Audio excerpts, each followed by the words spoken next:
ایک ایکسٹرا کی بھی کوئی زندگی ہوتی ہے، لیکن میں آپ کو بتاتی چلوں کہ میں کسی شوق سے ایکسٹرا اداکارہ نہیں بنی تھی، اور نہ ہی مجھے فلموں میں آنے کا شوق تھا۔ قسمت کا لکھا کہوں یا اپنی نادانی، جس نے مجھ جیسی کئی دلوں کی رانی کو فلموں کی راہ دکھا دی۔ میں ہیروئن تو نہ بن سکی، مگر ایکسٹرا گرل بن کر ذلیل و خوار ضرور ہو گئی، اور آج تک خوار ہوں۔ میری کہانی عجیب تو نہیں، مگر ایسی ضرور ہے کہ جس کو پڑھ کر یا تو سبھی مجھ پر انگلیاں اٹھائیں گے اور دوشی ٹھہرائیں گے، یا پھر افسوس کرتے رہ جائیں گے کہ ایسی بھی لڑکیاں ہوتی ہیں اس دنیا میں جو اچھی ہو کر بھی بری سمجھی جاتی ہیں۔ ہاں، میں ایسی ہی تھی، لیکن مجھے کس نے ایسا بنایا؟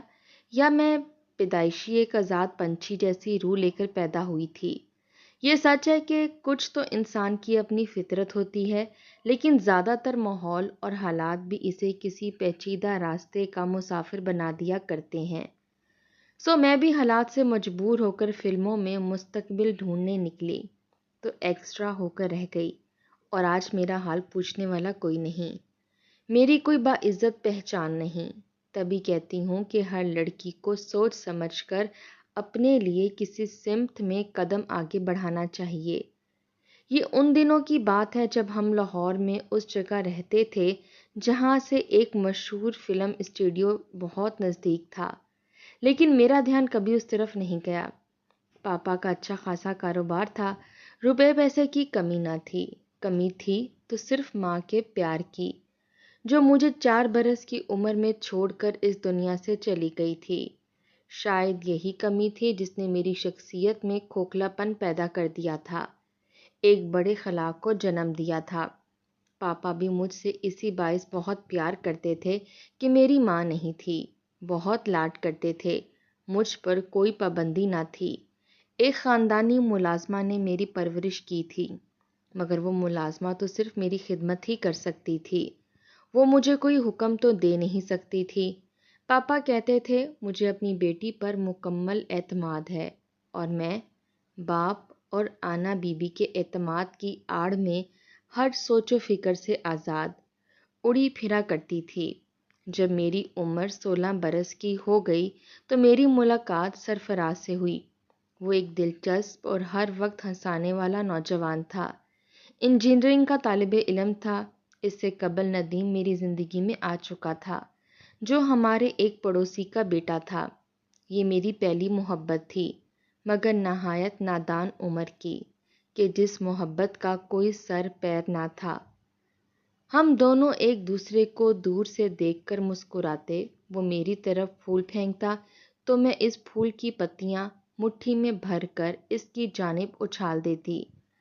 وہ امیر باپ کا بیٹا تھا، میٹرک کرتے ہی اعلیٰ تعلیم کے لیے بیرون ملک چلا گیا، اور مجھے اچانک اداس کر گیا۔ کسی حد تک اس کی محبت کی تپش سلگتی ہوئی یاد بن کر میرے دل میں باقی تھی، اور میں تنہائی کا درد سہتی تھی، رو پڑتی تھی۔ تبھی مجھے کسی غمگسار سہیلی یا دوست کی ضرورت محسوس ہوئی۔ آنا بی بی سے اپنا دکھ تو نہیں بانٹ سکتی تھی، میری کوئی سہیلی بھی نہیں تھی۔ ندیم کا ایک دوست بھی ہمارے گھر سے کچھ فاصلے پر رہتا تھا۔ ندیم کی یاد کا درد بانٹنے کے لیے میں اس کے دوست ارشد سے فون پر باتیں کرنے لگی۔ شروع میں باتیں ندیم سے متعلق ہوتی تھیں، بعد میں ارشد کی ذات سے جڑی دلچسپیاں بھی شامل ہو گئیں۔ اب ارشد میرے سامنے تھا، اور ندیم آنکھ اوجھل پہاڑ اوجھل بن کر ماضی کا حصہ بن گیا۔ نہ اس کے جانے کا غم باقی رہا، نہ لوٹ آنے کی امید۔ جتنا وقت ارشد کے ساتھ گزرا اچھا گزرا، پھر وہ بھی بیرون ملک چلا گیا کیونکہ اس کے والد دبئی میں کام کرتے تھے۔ میں ایک بار پھر تنہا رہ گئی۔ اس کم عمری میں نے بہت کچھ سیکھ لیا تھا، مگر دل اور روح پھر بھی کسی ساتھی کی تلاش میں بے چین رہنے لگی۔ میں نے ارشد کے ایک اور دوست عابد سے رابطہ کیا۔ اس نے تسلی دی اور بتایا کہ ارشد دبئی سے لندن چلا گیا ہے اور اپنا پتہ اسے دے گیا ہے۔ ان دنوں فون سے زیادہ خطوط کا رواج تھا۔ عابد کہتا کہ مجھے خط لکھا کرو، میں ارشد کو بھیج دیا کروں گا، اور جب جواب آئے گا تم تک پہنچا دوں گا۔ میں نے ایسا ہی کیا۔ ارشد کے نام خط لکھ کر عابد کو دیتی اور وہ مجھے لندن سے آئے خطوط دے دیتا۔ ان خطوط کو بار بار پڑھ کر دل کو تسلی دیتی۔ یوں عابد میرے لیے ایک اہم کڑی بن گیا۔ مجھے بالکل احساس نہ تھا کہ میں کیا کر رہی ہوں۔ میں کوئی آزاد پنچھی تو نہ تھی کہ کبھی اس ڈال کبھی اس ڈال بیٹھتی، مگر محبت کے اس کھیل کو معصومانہ دلچسپی سمجھ کر ایک طوفان میں بہتی چلی جا رہی تھی۔ پھر عابد کی شادی ہو گئی اور اس نے مجھ سے ملنا جلنا ترک کر دیا۔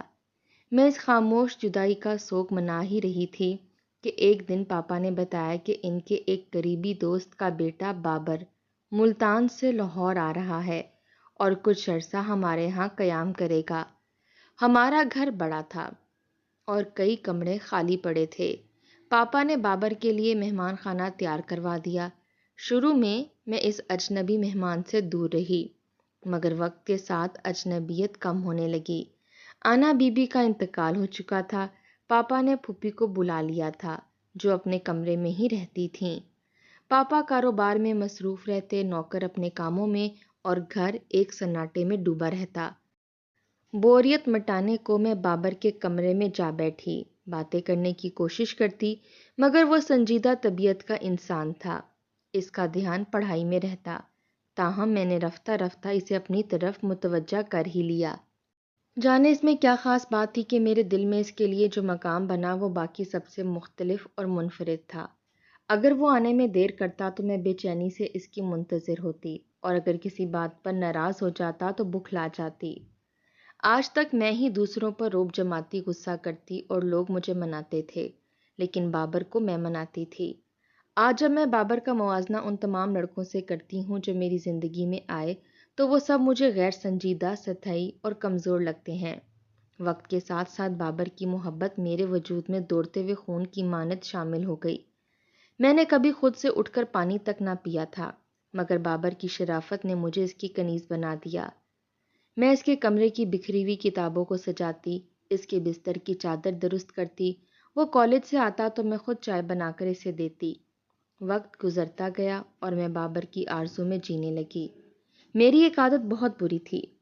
جب بھی میرے کزن گھر آتے میں ان سے بے تکلفی سے باتیں کرنے لگتی۔ مجھے خیال نہ رہتا کہ بابر کو میری یہ بات ناگوار گزرتی ہے۔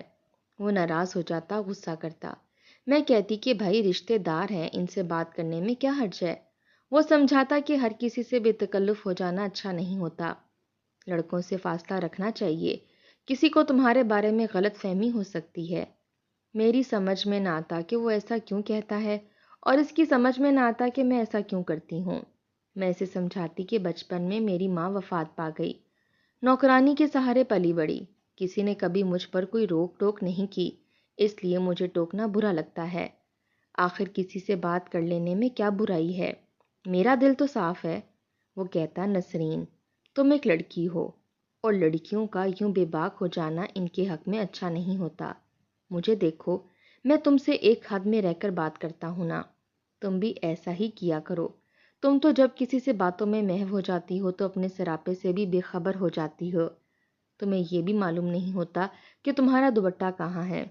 وہ یوں مسلسل مجھے سمجھاتا رہتا، یہاں تک کہ میں اس سے کوفت محسوس کرنے لگی، کیونکہ میں خود کو بدل نہیں سکتی تھی۔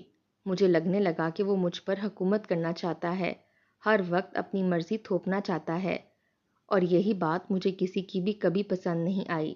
میں نے اس سے بے توجہی برتنا شروع کر دی تو اس نے بھی مجھ سے بات چیت بند کر دی۔ اب مجھے کسی پل قرار نہ آتا۔ میں نے اسے منانے کی کوشش کی مگر وہ نہ مانا۔ تب میں نے اسے خطوط لکھنے شروع کر دیے اور اپنی سچائی بیان کی۔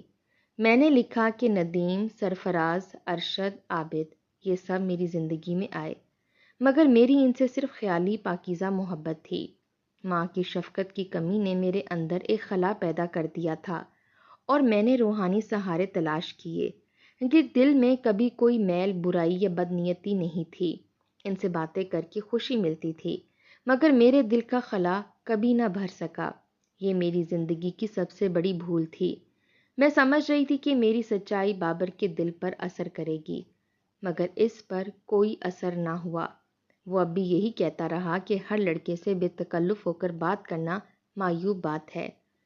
جب اس کی نصیحتیں تکلیف دہ حد تک بڑھ گئیں تو مجھے اس سے الجھن ہونے لگی، چڑ ہونے لگی۔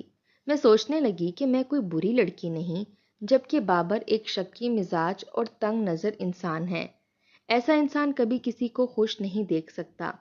میں اسے یہ بھی کہتی تھی کہ تم شکی ہو، میں اتنی بری نہیں ہوں کیونکہ میں نے کبھی کوئی برائی نہیں کی، تو پھر تم مجھے اپنا ذہنی غلام کیوں بنانا چاہتے ہو؟ میں جانتی تھی کہ بابر مجھے ہمیشہ کے لیے اپنانا چاہتا ہے، اسی لیے وہ ایسا سخت رویہ اختیار کرتا تھا۔ اس کے سوا اس کی اور کوئی نیت نہ تھی، وہ بس چاہتا تھا کہ میں ہر غیر مرد سے دور رہوں۔ میں بھی اس سے محبت کرتی تھی مگر اس کے ہر وقت بگڑے رہنے سے پریشان رہنے لگی تھی، کیونکہ آج تک نہ کسی نے مجھے اس طرح ڈانٹا تھا، نہ اس طرح کا غصہ دکھایا تھا۔ ایک دن جب میں اپنے ماموں کے بیٹے سے باتیں کر رہی تھی، بابر نے سب کے سامنے مجھے کہہ دیا کہ ڈھیٹ لڑکی، تم باز نہیں آ سکتی، تو میں خود تمہاری زندگی سے دفع ہو جاتا ہوں۔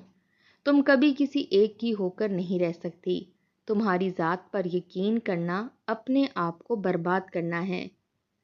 اس کے جملوں نے گویا میرے دل پر انگارے برسا دیے اور میں اس سے دور ہو گئی۔ ایک دن میرا چچا زاد بھائی آیا اور کہنے لگا کہ نسرین، کیا تم میرے ساتھ باہر گھومنے چلو گی؟ میں بھی اندر سے تپی بیٹھی تھی، فوراً حامی بھر لی۔ وہ مجھے اپنے گھر لے گیا، وہاں میں نے اس کے بھائی بہنوں کے ساتھ اچھا وقت گزارا اور میرا موڈ خوشگوار ہو گیا۔ لیکن جب میں گھر لوٹی تو بابر بہت غصے میں تھا۔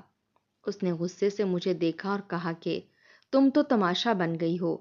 میں نے اس کی بات پوری بھی نہ سنی اور منہ پھیر کر وہاں سے چلی آئی۔ اب میں نے اسے مکمل طور پر بات چیت بند کر دی۔ اس کے بعد وہ افسردہ اور کھویا کھویا سا رہنے لگا، مگر اب مجھے اس کی پریشانی سے خوشی محسوس ہونے لگی تھی۔ مجھ پر اس کی طرف سے بے حسی چھا چکی تھی۔ میں جان بوجھ کر اپنے کزن سے ہنس ہنس کر باتیں کرتی تاکہ اسے جلاؤں۔ وہ میرے اس رویے کو قطعی ناپسند کرتا اور میں اتنی دور نکل چکی تھی کہ اب وہ مجھے ایک حقیر سا انسان محسوس ہونے لگا۔ میں نے اس کے ساتھ ہر ناطہ توڑ دیا اور دل و جان سے اس سے دور ہو گئی۔ وہ تل ملا کر رہ گیا۔ آخر ایک دن اس نے مجھے بلایا اور کہا کہ میں تم سے واقعی محبت کرنے لگا تھا، لیکن تم نے میری محبت کی توہین کی ہے۔ تم نے مجھے محبت دے کر پھر وہی محبت چھین لی۔ میں تمہیں کبھی معاف نہیں کروں گا۔ میں نے تمہارا بھلا چاہا، تمہیں عزت سے اپنانا چاہا اور تم نے مجھ سے برا سلوک کیا۔ یاد رکھنا، وہ خطوط جو تم نے مجھے لکھے اب تمہارے مستقبل کی تباہی کا باعث بن سکتے ہیں۔ میں نے بے نیازی سے جواب دیا کہ جو کرنا ہے کر لو، مجھے تمہاری بالکل بھی پرواہ نہیں۔ میں نے پاپا سے بھی اس کی شکایت کر دی کہ بابر کو فوراً گھر سے نکالا جائے۔ پاپا بولے کہ بیٹی ذرا سا صبر کر لو، اس کے امتحان ہو جائیں گے تو وہ چلا جائے گا۔ تم نہیں جانتی اس کے والد کے ہم پر بہت احسانات ہیں، تم بس اس سے بات ہی نہ کیا کرو۔ کاش مجھے اس وقت سمجھ ہوتی کہ بابر سب لڑکوں جیسا نہیں تھا، وہ مجھ سے واقعی محبت کرتا تھا۔ وہ چاہتا تھا کہ میں باعزت رہوں، عزت سے جیوں، اسی لیے وہ مجھے روکتا ٹوکتا تھا۔ مگر میرے اندر نہ صرف لاپرواہی تھی بلکہ شاید کوئی انا یا گھمنڈ بھی تھا۔ میں نے اس کے خالص جذبے کو بھی ٹھکرا دیا، یہ سوچ کر کے کہ وہ ایک شکی اور روک ٹوک کرنے والا انسان ہے۔ بھلا ایسا شخص مجھے کیسے خوش رکھے گا؟ اگر میں شائستگی سے اس سے بات کرتی، معذرت کرتی اور اپنے خطوط مانگ لیتی تو وہ یقیناً مجھے وہ خطوط واپس دے دیتا، لیکن میں نے تو اسے حقارت دکھا کر ہمیشہ کے لیے دور کر دیا اور وہ پھر بھی خاموش رہا۔ بابر کے امتحان مکمل ہوئے اور وہ ہمارے گھر سے چلا گیا۔ میں نے جاتے وقت اس سے کہا کہ شکر ہے کہ تم دفع ہو رہے ہو، روکنے ٹوکنے والی مصیبت میرے سر سے ٹل گئی۔ 1 سال بعد پاپا نے اپنے ایک دوست کے بیٹے سے میری شادی کر دی۔ انہوں نے شادی میں بابر اور اس کے والدین کو بھی مدعو کیا۔ اس کے والدین تو آئے مگر بابر نہ آیا، تو میں نے اسے فون کر کے طعنہ دیا کہ سامنا کرنے کی ہمت نہیں، میری خوشی دیکھ کر جل گئے ہو یا حوصلہ نہیں رہا۔ یہ وہ آخری چوٹ تھی جو میں نے اپنی نادانی سے خود ہی اپنی زندگی پر لگا دی۔ اگر میں اسے یہ سب کچھ نہ کہتی تو شاید وہ بھی وہ سب کچھ نہ کرتا جو پھر ہوا۔ اسی شام وہ ہمارے گھر آ گیا۔ میری شادی کا تیسرا دن تھا اور میں چوتھے کی رسم کے لیے میکے میں موجود تھی۔ بابر نے میرے شوہر کو باہر لے جا کر بات کی اور چپ چاپ واپس چلا گیا، لیکن جب میرا شوہر واپس آیا تو وہ یکسر بدلا ہوا تھا۔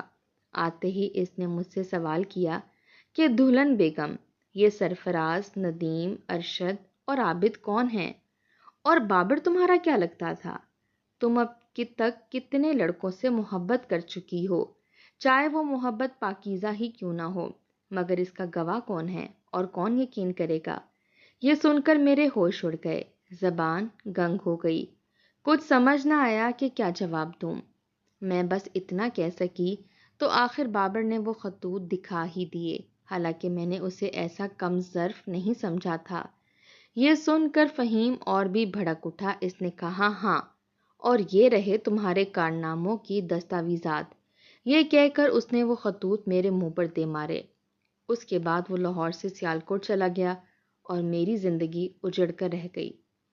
پاپا نے بہت کوشش کی مگر فہیم مجھے قبول کرنے پر راضی نہ ہوا اور بات طلاق تک جا پہنچی۔ جب تک پاپا زندہ رہے مجھے ایک سائبان حاصل رہا، لیکن ان کی وفات کے بعد سب کچھ بکھر گیا۔ ایک دن پڑوسن کے بھائی کے مشورے پر میں فلم اسٹوڈیو چلی گئی، کیونکہ اب زندگی کی گاڑی خود ہی کھینچنی تھی۔ میرے پاس نہ ڈگری تھی نہ ہنر، بس ایک چہرہ تھا۔ فلمی دنیا میں سب نے دلاسا دیا مگر کبھی ہیروئن نہ بنایا گیا، صرف ایکسٹرا کے کردار ہی ملے۔ کہتے تھے کہ پہلے ایکسٹرا کا تجربہ حاصل کرو، پھر کسی دن مرکزی کردار بھی مل سکتا ہے، مگر قسمت نے ساتھ نہ دیا۔ میں ہمیشہ ایکسٹرا ہی رہی، نہ کوئی اہم کردار ملا نہ پہچان۔ وقت گزرتا رہا، جینے کے لیے کچھ نہ کچھ کمانا بھی تھا، اور یوں اداکاری کا سلسلہ جاری رہا۔ شاید میں اچھی اداکارہ نہ تھی یا قسمت میں ہی ایسا لکھا تھا۔ رفتہ رفتہ عمر بھی گزر گئی اور پھر ایک وقت آیا کہ ایکسٹرا کردار بھی ملنے بند ہو گئے۔ اس کے بعد نہ میں ادھر کی رہی نہ ادھر کی۔ اب آپ اندازہ لگا سکتے ہیں کہ میں نے کس طرح کی زندگی گزاری ہوگی۔ سوچتی ہوں اگر میں بابر کی بات مان لیتی تو شاید آج اس جنگل نما زندگی میں یوں تنہا نہ ہوتی۔ محض باتیں کرنے کے شوق نے میری پوری زندگی برباد کر دی۔ لڑکی چاہے کتنی خوبصورت ہو، اگر اس کے پاس عقل و شعور نہ ہو تو وہ کبھی کامیاب نہیں ہو سکتی، اور خوبصورتی کا سورج تو ایک دن ضرور غروب ہو جاتا ہے، تب وہ لڑکی لاوارث ہو جاتی ہے، کہیں کی نہیں رہتی۔